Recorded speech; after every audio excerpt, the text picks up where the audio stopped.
Hey guys, what is up? It is the Fast Break Report here, bringing you guys another vlog. So, want to talk about the NBA draft, give it like a recap a little bit, talk about, things that I liked, things I didn't like.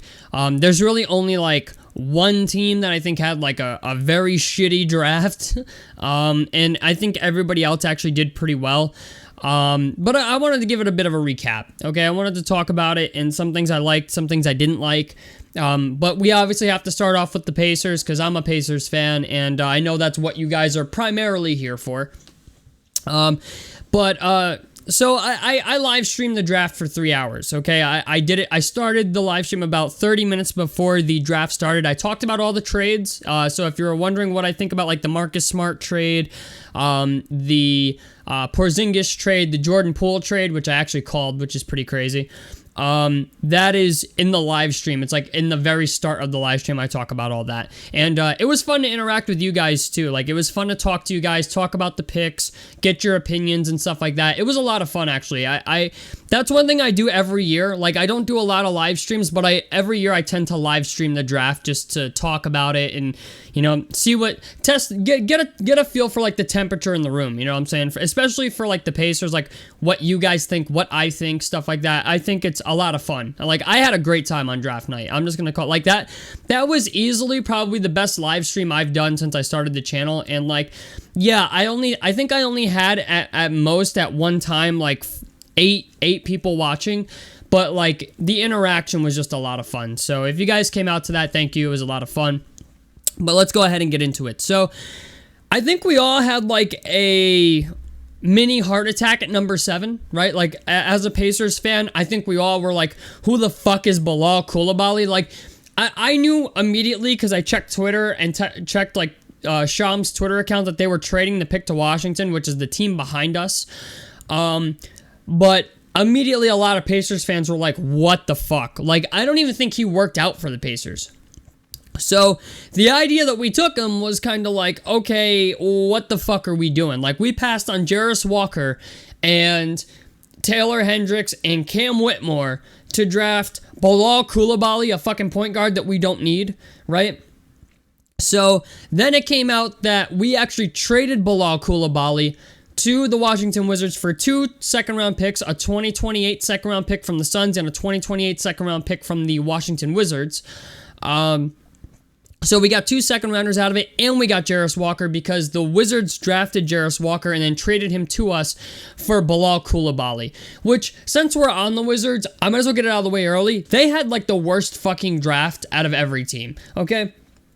Like, they only had pick 7 and pick 42.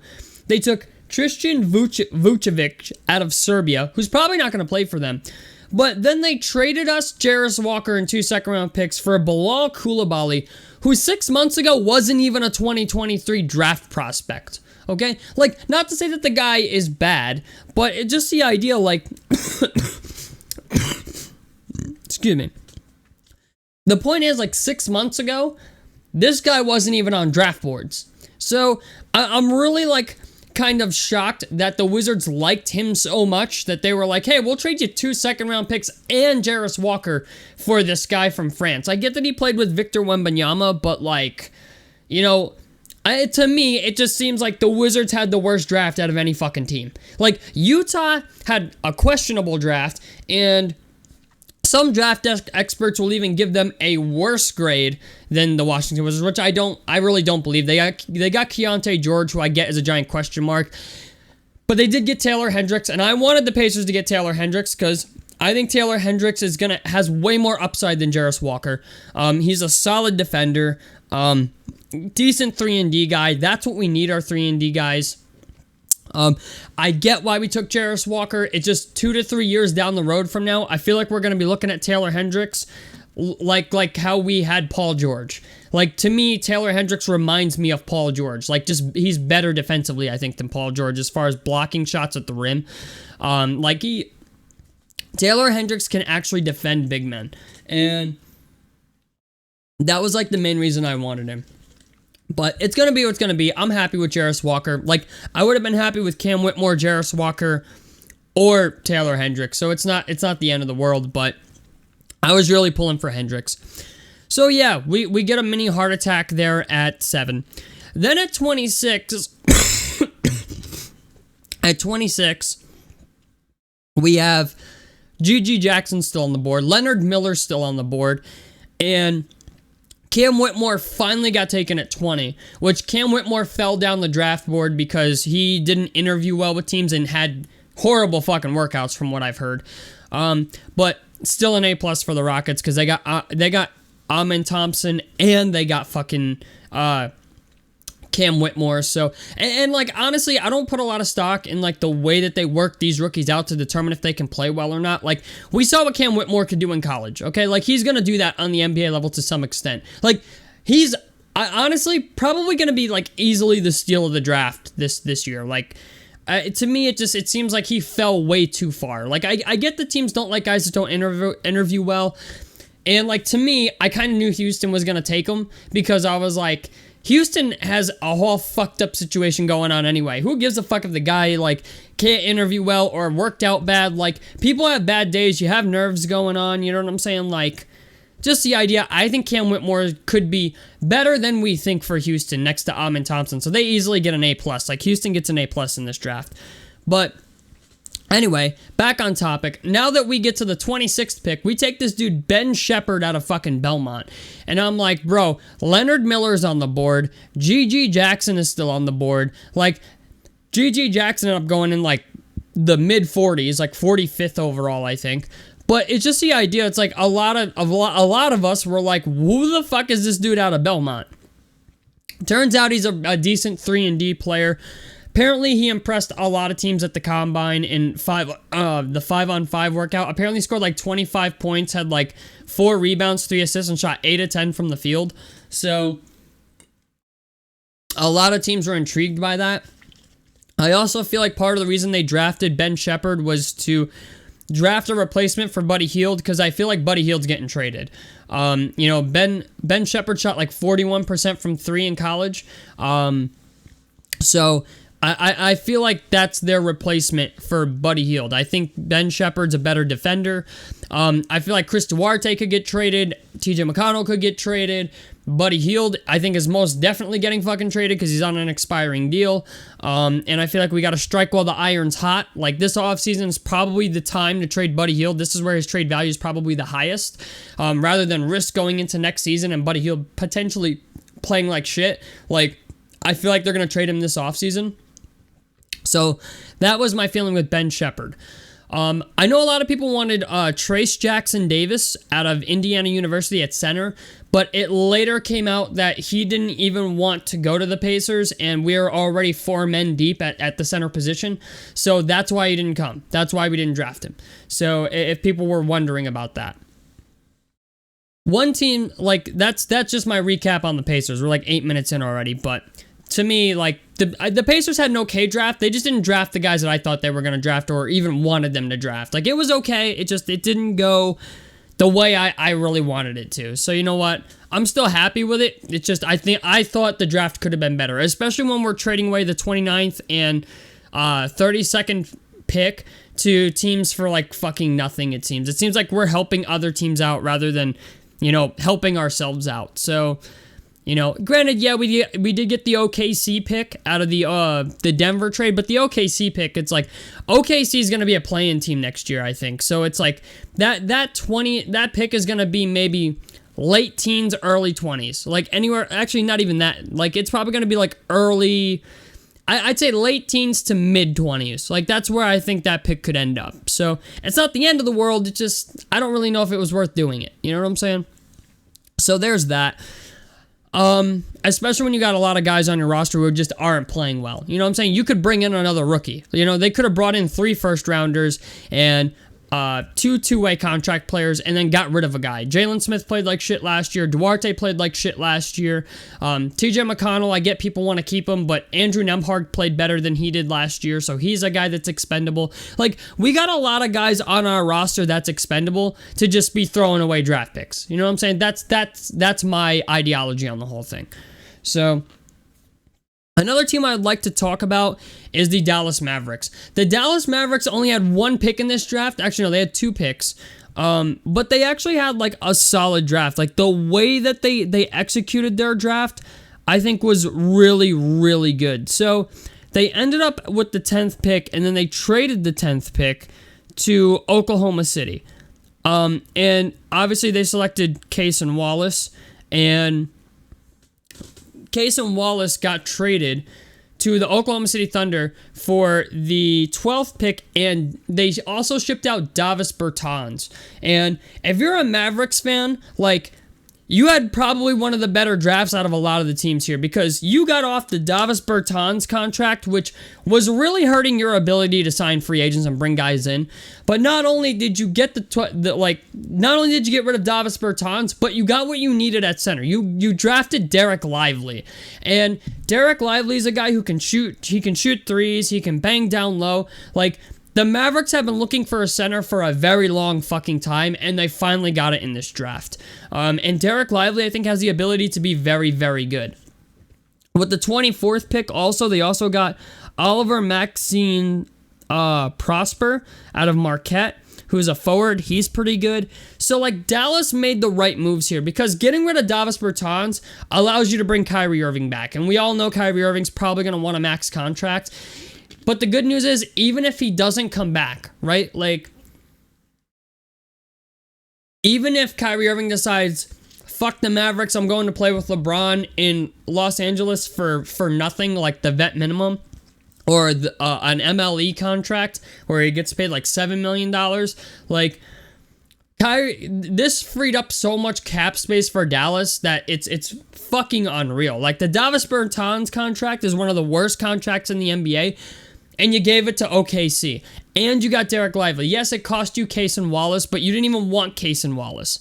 So, I love that move for the Mavericks. I think the Mavericks had a very good draft.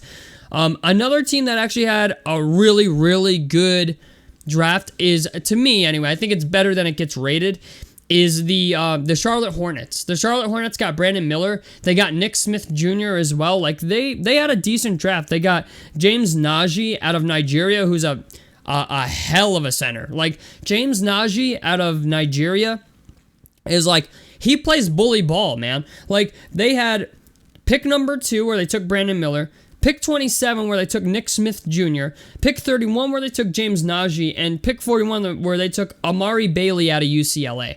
Like, Charlotte had a solid draft. I know a lot of people wanted them to get Scoot Henderson, but, like, obviously this draft for the Hornets isn't amazing, but they got a lot of really, really good players. And James Naji is, like, I think one of the most underrated pickups there. Like, and they got Nick Smith Jr., who played for Arkansas, but, like, if he never got injured, there's an argument to be made that Nick Smith Jr. would have been like a top 15 pick or even a lottery pick, you know, or like a top 10 pick or a lottery pick.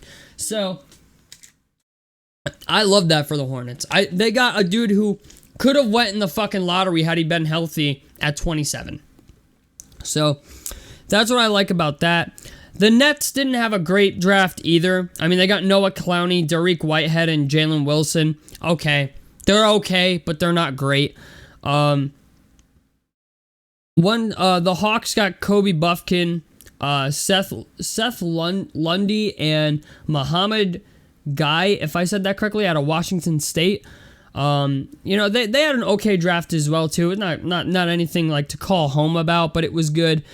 The Cleveland Cavaliers took Amani Bates at 49. Like, that's gonna be interesting. Like, that's at 49. Like, Amani Bates is gonna be in the fucking G League. Like, it's crazy to me to think like Amani Bates was the guy that we were talking about being like the next fucking Vince Carter, and you know, he really exposed himself when he played for, what was it, Duke or whatever. Like, his shot creation doesn't create space. Like, he dribbles a lot, doesn't create space. He went 49th, you know? Like, a guy that we were touting as like a top 3 pick when he gets drafted went fucking 49th, okay? And he's like gotten in trouble with the law and shit, so I don't know. Honestly, high risk, high reward, or low risk, high reward for Cleveland, maybe. I mean, they gave him a C+ on it, because Amani Bates is like, he's never going to be like an NBA caliber like defender or athlete. Like, that's what I want to say about Amani Bates. But like, he's like, he at least gets a shot. And like with Cleveland, you know what I'm saying? It's Cleveland. So low risk, potentially high reward. The Detroit Pistons got Asar Thompson and Marcus Sasser out of Houston. It's decent, solid draft. They're decent players. Like, a lot of these teams had decent drafts. The Warriors got Trace Jackson Davis and Brandon Podziemski. And Podziemski was a guy I wanted at 26, but the Warriors took him at 19. Podziemski is going to be an amazing shooter. And being the idea that, like, the Warriors just got off of Jordan Poole and basically brought in his replacement, you dumped a max contract to the fucking Wizards and got your replacement for him in the draft at 19, who's going to be damn good. So I like that. Yeah, Houston had one of the better drafts. The Pacers had a decent draft. The Lakers got Jalen Hood-Schifino and Maxwell Lewis. Solid draft. The Memphis Grizzlies didn't really do shit, but their picks weren't really that great. They got Gigi Jackson at 45, who could be good, and Tariq Biberovic out of Turkey, who's probably not even going to play for them. Miami got, I don't even know how to say this name, Jaquez Jr. out of UCLA. He's like a scrappy player. He's pretty good. Like, every team pretty much had a solid draft. Like, the Minnesota Timberwolves got Leonard Miller and Jalen Clark out of UCLA. Leonard Miller was out of the G League Unite. They had a solid draft. The Pelicans got Jordan Hawkins, which was solid. Oklahoma City got Cason Wallace and Keontae Johnson. They got Keontae Johnson at fucking 50. That's insane. The idea that they got Cason Wallace and Keontae Johnson, and OKC is very good at developing players. I like that for them. The Orlando Magic actually had a really good draft. They drafted Anthony Black at 6, which is very unexpected because I expected them to take Asar Thompson. And they got Jet Howard at 11. And Jet Howard's a guy that, like, is going to be a damn good NBA player, I think. So, you know, like, A- for Orlando. Portland had a good draft. You know, Scoot Henderson, Chris Murray, and Ryan Rupert out of France. A-, like, they were solid. So, obviously, the Spurs got Wemby and City Cisco, who's pretty good. The Raptors got Grady Dick, which was like the last team that I expected to get Grady Dick, but they did good on Grady Dick. So yeah, that's pretty much it, man. Like, those are the teams that I thought did good. Not a lot of teams did bad, but I thought Washington had like a horrible draft. I don't know what the fuck they were thinking, and the Nets didn't really have a great draft either, but most teams did pretty good. So anyway, guys, that's it for me. Tell me what you guys think about this down below in the comment section below.